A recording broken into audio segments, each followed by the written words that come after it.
बिस्मिल्लाहिर्रहमानिर्रहीम।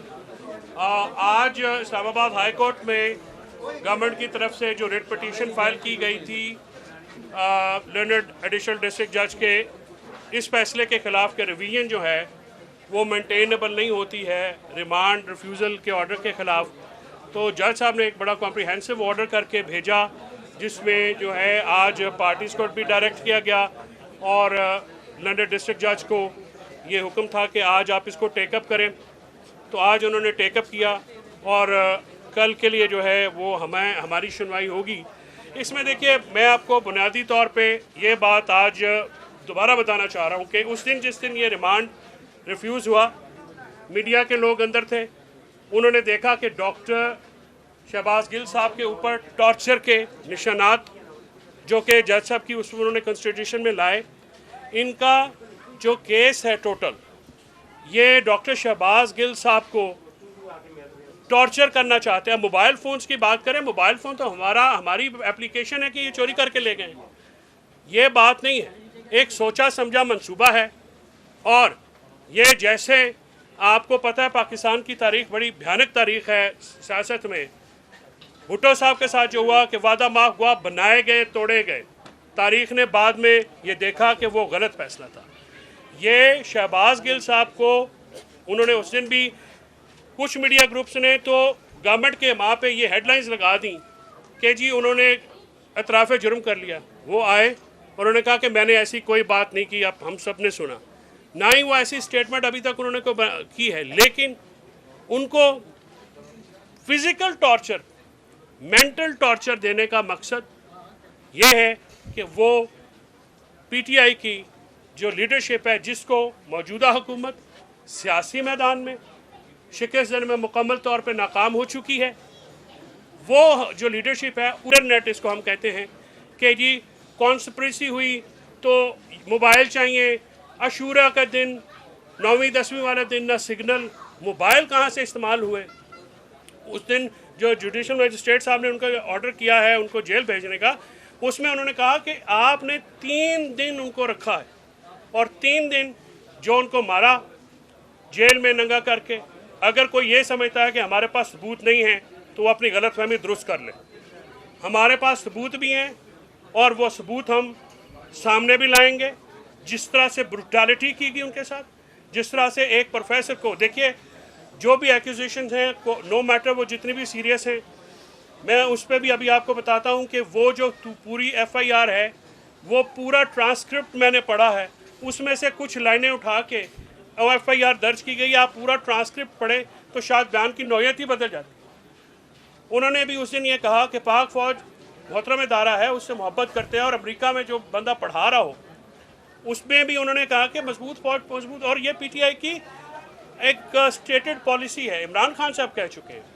लेकिन ये जो वफाकी हुकूमत है ये इस कदर बौखला चुकी है कि इसका अब एक ही रह गया है काम कि किसी तरीके से टेक्निकली नॉकआउट करके, कभी पीटीआई की प्रोहिबिटेड फंडिंग को फॉरेन फंडिंग कहते हैं, और कभी अपने जो इलेक्शन कमीशन का जो ऑर्डर आया है, कोई आप देखें इंडिपेंडेंट ऑर्डर है, बिल्कुल ऑर्डर नहीं है, और फिर इस किस्म के काम करके रेफरेंसेस फाइल किए जा रहे हैं जो कि लीगली किसी उसकी कोई वैल्यू नहीं, पेटेंटली इलीगल है।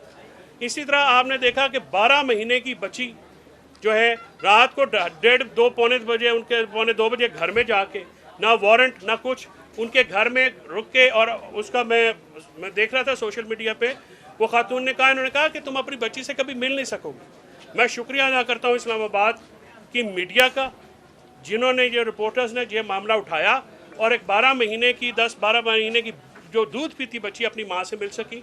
इस कदर जुल्म 9वीं और मुहर्रम के महीने में किया गया।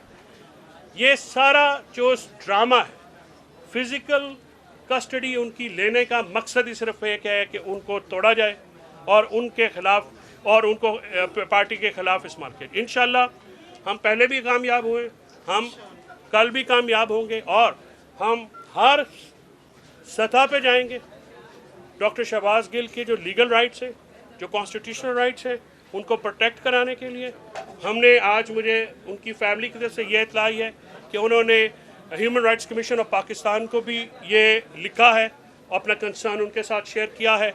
ये ह्यूमन राइट्स के जो मामलात हैं, ब्रूटल टॉर्चर, नंगा करके मारना और उनको उसको डरा के रखना मेंटली, देखिए वो कोई हार्डन क्रिमिनल है, ही इज़ अ प्रोफेसर, आप उनसे क्या करवाना चाह रहे हैं? जो मैंने आपको अर्ज़ किया इसके अलावा कुछ और नहीं करवाना चाह रहे। बहरहाल हम को आइन और कानून के अंदर रहते हुए जो हकूक़ उनको हासिल है, जो फंडामेंटल राइट्स कॉन्स्टिट्यूशन में हैं, जो ह्यूमन राइट्स हैं, हम उनकी प्रोटेक्शन के लिए पूरी कोशिश करेंगे। जी सर। फैसल चौधरी साहब, पंजाब में परवेज़ इलाही और पीटीआई की हुकूमत में आपके वजीर जेल खाना जात जो है, अडयाला जेल उनके अंडर आती है, तो जेल के अंदर जो तशद्दुद हुआ है, तो क्या आपके वजीर जेल खाना जात जो हैं इस बारे में प्रेस कॉन्फ्रेंस करेंगे और ये बताएंगे कि उनके मातहत जेल के अंदर ये वाक़या क्यों हुआ है, या फिर वो इस्तीफ़ा देंगे? मतीउल्लाह जान साहब, हस्ब मामूल अच्छा सवाल पूछ के आपने गैर ज़रूरी कमेंट किया है। ये जो तशद्दुद है ये इस्लामाबाद पुलिस की हिरासत में हुआ है, ठीक है। अगर उस दिन जो टॉर्चर के निशानात थे वो उन्होंने इस्लामाबाद जो इधर जब इनकी कस्टडी में थे उसमें थे, और आपको बल्कि आपके सवाल से अच्छा होता है ज़रा बाइफरकेशन हो जाती है। अडयाला जेल में जो है मेंटली तो ज़ाहिर है वो एक आदमी जो आज़ाद आदमी है, प्रोफेसर आदमी है, अगर जेल में तो उसको रखना जो है कोई भी आदमी जो हो वो मेंटली टॉर्चर होता है। आप मुझे बताइए कि जब आप भी उस दिन इधर थे, अपना यहाँ पे बाकी भी हमारे सारे दोस्त थे, जो टॉर्चर के निशानात उन्होंने अपनी मीडिया से करॉबरेट कर लें कि उन्होंने कहा जी उनको मारा गया। आप इन्वेस्टिगेशन का मतलब फिजिकल रिमांड का ये नहीं होता कि बंदे को मारें।